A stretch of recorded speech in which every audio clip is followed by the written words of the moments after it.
Of course, every music theoretician loves to talk about the Tristan chord. I am certainly not an exception.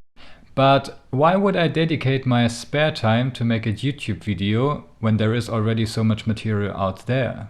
Well, although you will find lots of videos that explain the chord itself very well, it is actually quite hard to find the broad perspective, which in my point of view is essential for not only understanding it on a superficial level. For instance, I prefer to talk about the Tristan progression instead of Tristan chord, and I will do so for the course of this video. The Tristan progression has often been described as unsolvable or an invention that only a genius could produce. But that is not true. You can actually solve it, and you can derive it from more common progressions that have been around before Wagner. It is rather complex nevertheless, and you need a couple of different perspectives for an integral understanding, and this is exactly the aim of this video. So, let's dive in!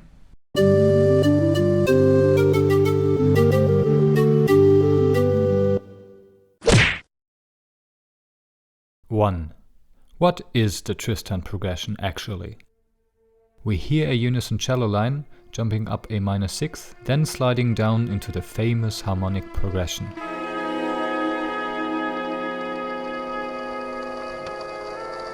At this point, we have to interrupt and ask the decisive question: what are the primary harmonic events? When harmony is more complex than just chords following each other, it is important to bring some structure to it. For example, you could distinguish between moments that show the most basic harmonic shape within a certain unit of time, for example a bar, and those moments that conceal them. The former would be the primary harmonic event, the latter the secondary. A very good example for this is the second part of the progression. Even when listening for the first time, you may already feel that the A sharp in the melody has a clear tendency to resolve into the B.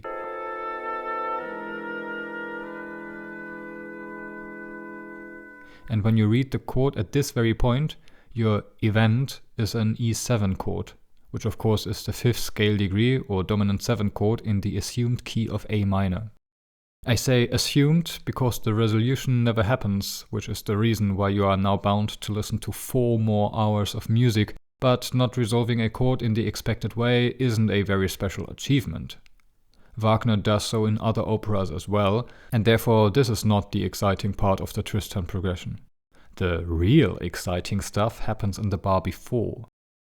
We've managed to exclude the A sharp from our harmonic consideration in the second bar because, as I've said, it is only a secondary harmonic event. If you learn some counterpoint, you will be equipped with some pretty terms to justify why you don't take certain notes into consideration. In this case, you can speak about a passing note on a heavy beat or an appoggiatura. Usually, an appoggiatura has to be shorter than the note from the primary harmonic event. Now, can we actually transfer the concept of appoggiatura to the first bar of the Tristan progression? This is exactly the point where debates about this topic come to different conclusions and give the Tristan progression this vibe of mysticism. I don't claim to have a universal answer, but I will make a reasoned suggestion that works best for me and I hope is convincing or at least understandable to as many people as possible. The answer to the question whether one can transfer the concept of appoggiatura onto the first half of the progression, for me, is yes. And for a reason, I will point to the rule of the octave. Depending on whether you've heard this term before, you may know that rule of the octave is a concept that arose at the beginning of the 18th century. Broadly speaking, it is a way to determine which chords fit best to which degree of the scale. There is not the rule of the octave. There are at least as many different versions as people who have talked about it, but one very common appearance in the downwards minor scale is as follows.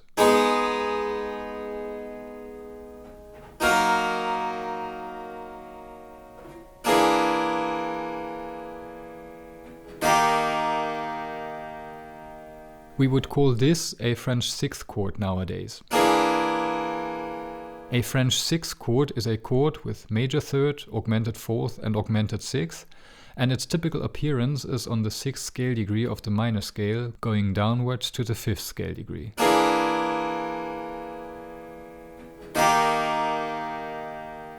And voila! If we take this constellation into consideration, we can see that Wagner did just that.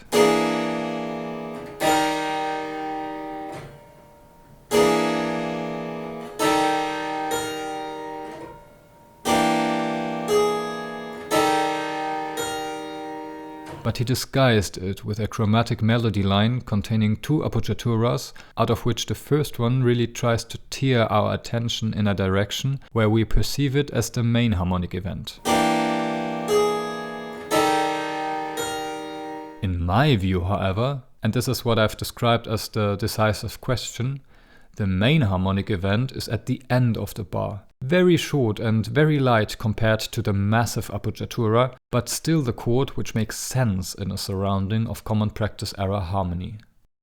By the way, Wagner wouldn't have said French sixth, but he was very well familiar with partimento and rule of the octave. And this also means that the Tristan progression isn't the first atonal event in music history, as I've heard people saying before. It's actually quite conventional, with some extra spice through chromaticism, but it is definitely strongly embedded in major-minor tonality, which doesn't make it any less enjoyable or study worth. 2. Chromaticism. Chromaticism is a good keyword. As I've pointed out, one of the characteristic features of the Tristan progression is the chromatic melody line going upwards, with the bass going downwards at the same time.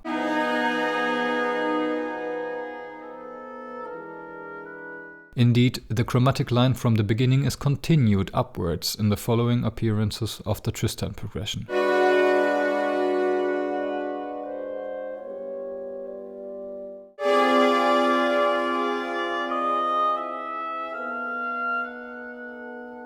It is getting more intense through the transformation when only the part with the second appoggiatura is played in unison by woodwinds and violins.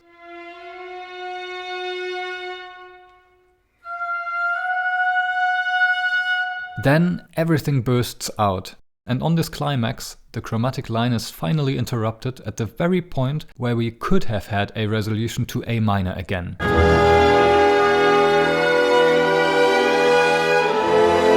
But it is a deceptive cadence. And in the context of the very long, very strong chromatic upbuild, this deceptive cadence feels even more intense.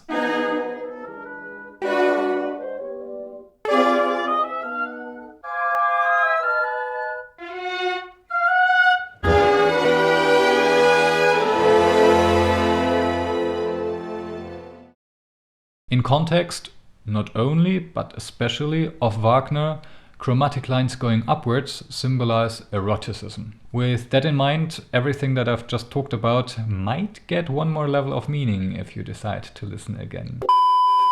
3. 3-5. There is a concept in German-speaking music theory that is called 3-5-Satz, that could be translated as setting of thirds and fifths. It means that the outer voices, i.e. melody and bass line, of a certain passage or even an entire composition are based on a regular pattern of thirds and fifths. There are many examples already in Renaissance music, but to prove my point, let me just quickly play this excerpt from the Lacrimosa of Mozart's Requiem.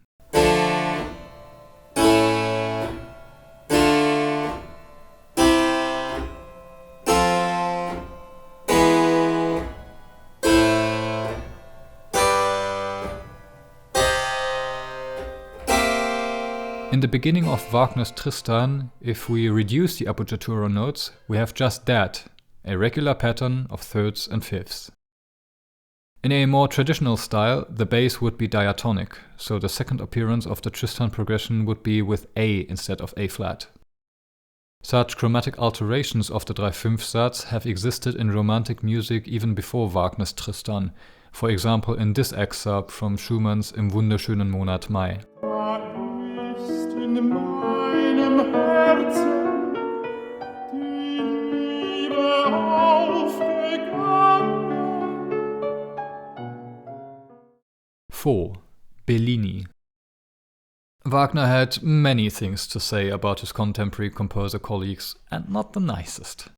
But one composer he particularly admired was Vincenzo Bellini. For example, he stated that one, before going to sleep, should pray to God that German composers may think up such melodies and such a way to treat the singing. In I Capuleti di Montecchi, an opera by Bellini that is an adaptation of Romeo and Juliet, there is several instances of a Tristanesque melody in the final scene.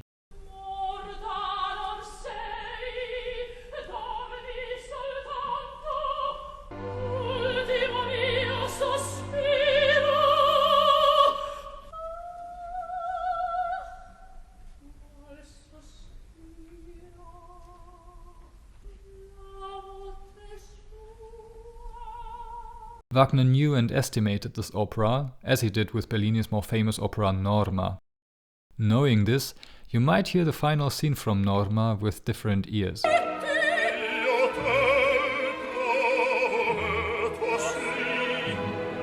It has some notable parallels to Isolde's Liebestod.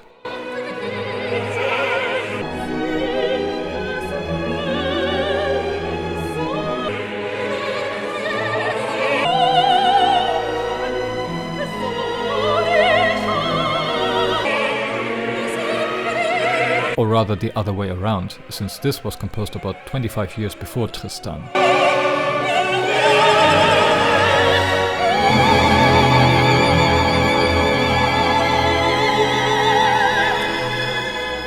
Credits at this point to my former teacher Johannes Menke, who has published a more in-depth comparison between these two scenes. A link to the paper is in the video description. So I hope this helps, showing the depth of the rabbit hole that opens up when asking the simple question what the Tristan chord actually is. Stay tuned for this video, it wasn't posted accidentally, and I have some more Tristan analysis coming to this channel very soon. See you until then. And don't forget to subscribe if you didn't already.